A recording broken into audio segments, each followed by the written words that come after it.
நம்ம எங்கே இருக்கோம்னா நம்ம திசைநிலை சுடலையாண்டவர் கோயில் திருவிழாவில் நம்ம எல்லாம் கலந்துருக்கோம்.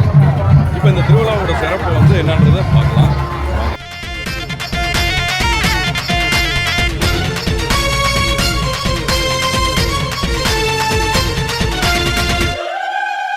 கையிலே வரம் வாங்கி வந்தவரே சுடலை ஐயா, கருங்கூப்பி வணங்கி நின்றோம் பாருமையா பாருமையா. காக்க வேண்டும் சுடலை ஐயா, பாருமையா பாருமையா சுடலை ஐயா. காக்க வேண்டும் சுடலை ஐயா, பாருமையா பாருமையா சுடலை ஐயா. கையிலே வரம் வாங்கி வந்தவரே சுடல ஐயா, கருங்கூப்பி வணங்கி நின்றோம் பாருமையா